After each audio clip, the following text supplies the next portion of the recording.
ads are super pricey this year, but how do brands measure success? Well, it's one of the few times you could really connect with America.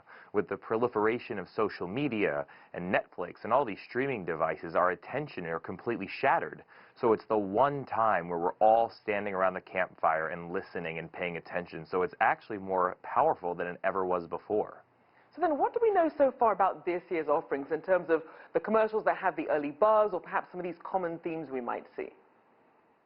Well, the common themes you'll see most years are celebrity. Celebrity is usually a fun way to see someone you love, very well recognized, doing something different and funny. I've taken a look at all the ads I've looked at so far, and granted, I look through a slightly different lens as I'm in the industry, but I do think the early winner is going to be the Coke spot. It's between Jonah Hill and Martin Scorsese, and the beauty of it and what makes a great commercial is it's simple, it taps into a human truth, and it's funny. And so it's basically, everyone knows what it feels like when you text someone and you're waiting to get a text message back and you don't know and you just see those 3 dots coming up and you're in text purgatory. I think that's a human truth that's very relatable, and it's done really well and plays into the entire benefit of the idea of Coca-Cola and an energy drink all in one for the first time. So then once these ads actually air, do they tend to see an immediate boost in searches? And does that always necessarily translate into sales?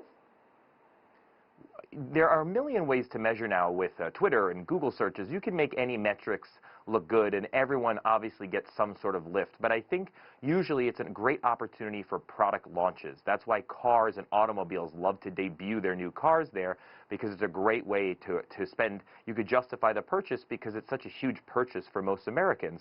Or like an example with Coca-Cola, they're going to introduce a new energy drink made by them under their brand. So it's a great way to really grab people, shake them, and say, pay attention, look at me. And so, yeah, you hope if you're a big company that probably Q1 results, whatever you really put your money behind, you saw great results from it.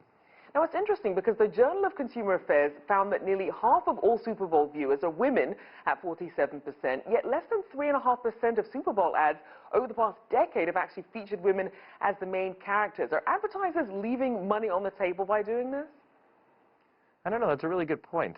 I have no idea. I never really look at it through that lens. I just look at it from a, did it connect with me? Did it make me want that product? But I'm sure that's a byproduct of maybe the people that are creating it, and it's probably more men in the ad industry that are creating these Super Bowl spots, and they tend to write to stuff they like and never think about it that way. But that's a valid point.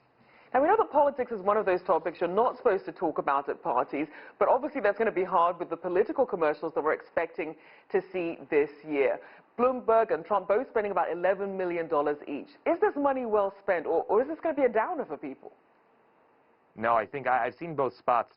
I don't know the secret spot that President Trump's releasing, but I saw the one that he came out with, and it was kind of standard fare. It was just meant to be a moment to tell America, in case you haven't been paying attention, look at all the accomplishments I've made. Now, if you look at Bloomberg's, I figured it was going to be some standard boring fare, but I thought that was kind of interesting. He made it very emotional and made it about one sole thing, which was gun control. And I think that's what's really smart, because gun control doesn't get brought up so much. We talk about it in the moment after a mass shooting, but he's always been, it's been a very big platform for him. And so the idea that he kept it simple and emotional and didn't turn it into Mike Bloomberg shaking hands, doing all the typical things you expect from a political ad, I think is going to be extremely powerful and well done. Plus, they brought it back to a story about an NFL player or his sibling that passed away. So I thought it was really germane to the topic, and it's going to resonate really well. And we know that obviously on a sad note that many are still mourning basketball legend Kobe Bryant's recent death, along with his daughter Gianna and the other families that were killed in the recent helicopter crash. How has that affected or changed any advertising plans for the Super Bowl? Well, we know that one, for instance, that hasn't been released, but it was a Michael Bay spot directed for a Hard Rock Hotel.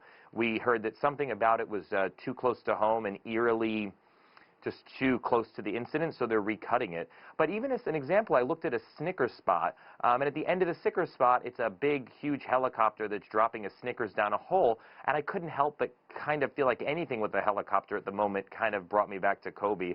It's extremely unfortunate. Indeed. Thank you so much for your insights. Ian Wishingrad there, founder of BigEyedWish and host of AdWeek's I'm with the Brand.